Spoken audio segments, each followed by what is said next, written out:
ये जो स्क्रीन पर आप देख पा रहे हैं मेरे भाई, ये मेरा रहा CHSL 2020 का फर्स्ट अटेम्प्ट वाला मेरा स्कोर कार्ड भाई, आप देख लो स्क्रीन पर। और आज मैं बात करने जाने वाला हूं कि आप लोगों का एक डिमांड था भाई कि सिलेबस के बारे में, अगर आप MTS का तैयारी कर रहे हैं तो उसकी सिलेबस के बारे में हम पूरा फुल डिटेल बात करने वाले हैं। और उन टॉपिकों को तैयार करना है जिस तरह से मैंने तैयार किया था दोस्त, उसी प्रकार से आपको भी तैयार करते हुए चलनी है। तो आज का इस वीडियो में MTS के बारे में फुल सिलेबस का मैं गाइड करने वाला हूं। बस कॉपी लेना, पेज लेना, फटाक से सिलेबस को नोट कर लेना भाई, उससे फालतू आपको पढ़ना ही नहीं है, ठीक है। जो चीजों को मैं बता दे रहा हूं भाई उससे फालतू पढ़ना ही नहीं है। जो चीज मैं पढ़ा, मैं अपनी स्कोर कार्ड में देखा, यहाँ पे 46 मार्क्स है, यानी कि 23 नंबर मैंने सही, 23 क्वेश्चन मैंने सही किया, क्योंकि 25 क्वेश्चन कर रहा था CHSL में मैथ का पेपर। तो उसमें अगर बात करें मैथ में तो 46 नंबर हुआ, यानी 23 सही हुआ, तो 23 दूना 46, एक क्वेश्चन 2 मार्क्स का हुआ। उसी प्रकार से अगर इंग्लिश की बात करें तो 37.5 हुआ, ठीक है। तो 37 क्योंकि ये क्वेश्चन 2 मार्क्स का होता है, तो 37.5 का आधा आप कर लो, कितना क्वेश्चन सही हुआ। उसी प्रकार से अगर रीजनिंग की अगर बात करें तो रीजनिंग में भी आप देख लेना कि 37.5 है, जो कि स्कोर कार्ड आपको दिख रहा होगा, देख लो साइड में, ठीक है। तो 37.5 है, तो आप इससे निकाल लेना 37.5 भागा 2 निकाल लेना कि कितना क्वेश्चन सही हुआ, ठीक है। उसी प्रकार से जीके जीएस, उस समय जीके जीएस पे उतना ध्यान नहीं देता था, इसीलिए मेरा मुश्किल से लगता है 10, 11, 12 सही हुआ था उस समय का, ठीक है, 2020 वाले अटेम्प्ट में। और इस बार वाला में भी मैं स्कोर कार्ड टेलीग्राम पे शेयर कर दूंगा भाई, अगर आप लोगों का डिमांड है तो मैं शेयर कर दूंगा अपना स्कोर कार्ड CHSL, जो कि 2023 में जो आया रिजल्ट उसका स्कोर कार्ड मैं सेंड कर दूंगा, ठीक है। अब बात करते हैं कंप्लीट सिलेबस के बारे में। सबसे पहले अगर मैथ से अगर हम चलते हैं दोस्त, मैथ के लिए सबसे पहले अगर मैथ की अगर आप तैयारी कर रहे हो तो सबसे पहले आपको सिलेबस में नोट करना है नंबर सिस्टम, ठीक है। नंबर सिस्टम मोस्ट इंपोर्टेंट होता है भाई, क्योंकि आपको 2 से 3 क्वेश्चन आपको MTS का पेपर में हर हालत में देखने को मिलता है, तो उसको आपको तैयार कर लेनी है। दूसरा की अगर बात करें तो परसेंटेज, ठीक है, परसेंटेज से भी क्वेश्चन एग्जाम में बहुत रहते हैं, 2 या 3 क्वेश्चन आपको देखने को मिल जाएगा परसेंटेज से। उसी प्रकार से अगर अगला क्वेश्चन की अगर बात करें तो टाइम एंड वर्क, इससे भी एग्जाम में रहते हैं, तो आप नोट करते जाना फटाफट, सुनने से काम नहीं होगा, फटाक से कॉपी निकालो, पेज निकालो, पेन निकालो, लिखना स्टार्ट करो। उसके बाद अगला आ गया प्रॉफिट एंड लॉस, ठीक है, प्रॉफिट और लॉस। और अगला की अगर बात करें तो रेशियो, ठीक है, रेशियो से भी क्वेश्चन एग्जाम में रहते हैं भाई। रेशियो की बात करें अगर मिक्सर एंड एलिगेशन, ठीक है, मिक्सर एंड एलिगेशन। अगला अगर बात करें तो टाइम, स्पीड एंड डिस्टेंस, उसी में मैं इंक्लूड कर दिया हूं टाइम, स्पीड एंड डिस्टेंस, ठीक है। अगला की अगर बात करें तो ज्योमेट्री, बहुत मेन इंपोर्टेंट है भाई, आपको पढ़ना ही पड़ेगा ज्योमेट्री, ठीक है। अब ऐसा नहीं कि मैं सिर्फ MTS के लिए लिख रहा हूँ, CHSL में भी काम आने वाला है यही चीज को, ठीक है। तो आप ऐसा नहीं बोलना कि CHSL के लिए कंप्लीट स्ट्रेटजी आप लेकर आ जाओ, कंप्लीट सिलेबस, तो ये MTS का सिलेबस नहीं CHSL का सिलेबस में अप्लाई होता है, ठीक है। मेंसुरेशन से आएगा क्वेश्चन, ठीक है, ट्रिग्नोमेट्रिक से आएगा क्वेश्चन, ठीक है, DI से आएगा, अलजेब्रा से आएगा।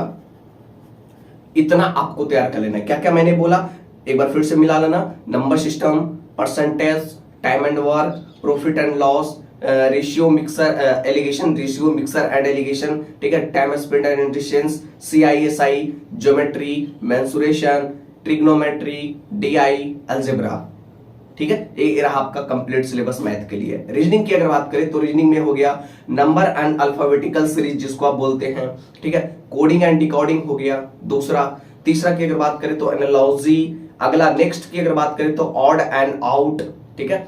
अगला की बात करें तो साइलोगिज्म, ठीक है। अगला की अगर बात करें तो डायरेक्शन एंड डिस्टेंस जिसको आप बोलते हैं दिशा और दूरी और दिशा, ठीक है। रैंकिंग हो गया, ठीक है।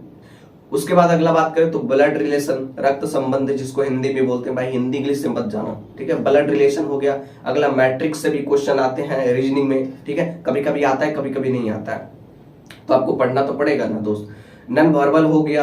उसके बाद पेपर कटिंग एंड फोल्डिंग, जो कि हर बार एग्जाम में पूछा जाता है यार MTS में, पेपर कटिंग एंड फोल्डिंग। जैसे एक पेपर है ना, उसको पेपर है उसको आपको बोलेगा मोड़ने के लिए मोड़ो, वहां से एक छेद करो इस साइड में, तो उसका फिर आकार कैसे होगा, किस साइड का होगा, कैसे बनेगा, ठीक है, ऐसा होता है। फिर काउंटिंग फिगर को काउंटिंग करने के लिए पूछा जाता है रीजनिंग में। फिर अगला अगर बात करें तो मैथमेटिकल ऑपरेशन, जो कि आपको कैलकुलेशन जो आप किए हो बचपन में, जो अभी कर रहे हो कैलकुलेशन, तो उससे मैथमेटिकल ऑपरेशन आपसे पूछा जाएगा।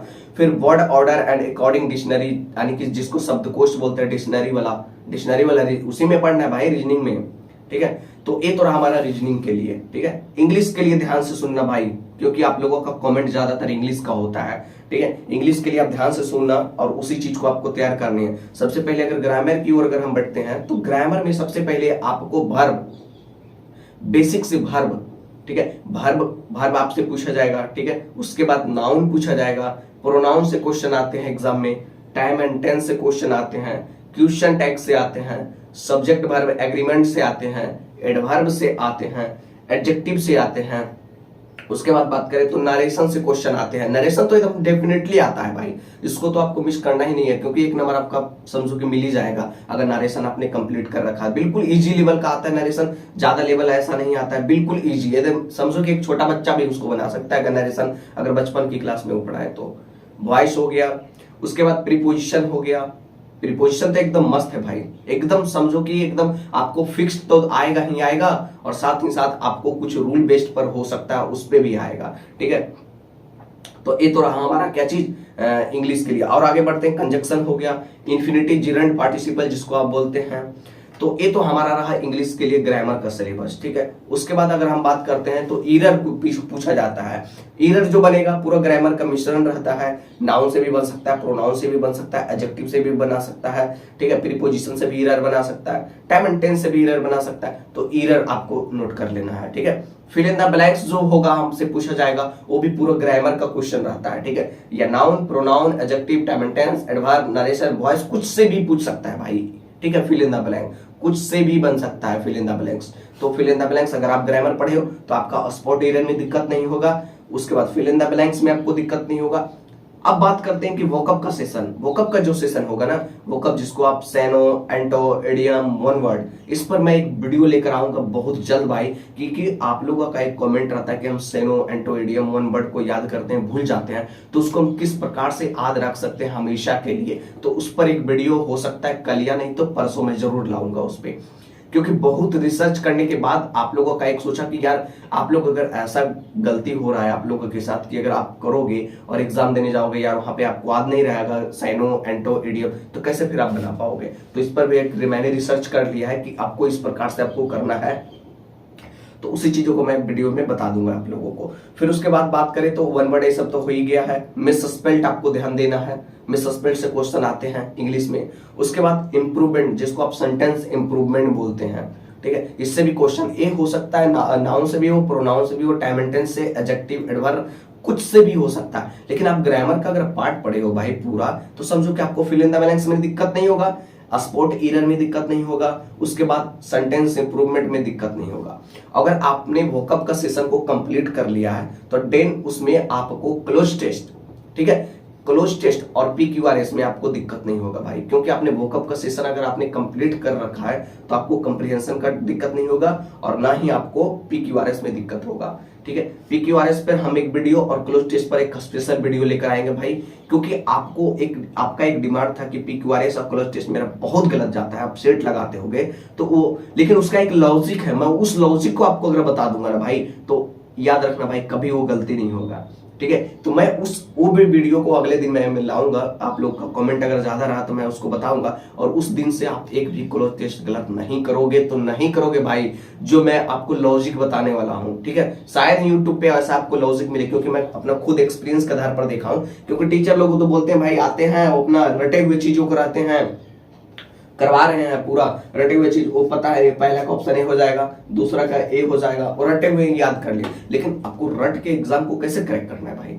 आपको समझ के करना है, ठीक है। तो उसी पर मैं क्लोज टेस्ट और PQRS को सोल्व करने का एक ट्रिक मैंने देखा है, मैंने ढूंढा है, और उस ट्रिक को मैं भी अप्लाई किया अपने लाइफ में, तो उसमें दिक्कत नहीं हुआ मुझे, ठीक है।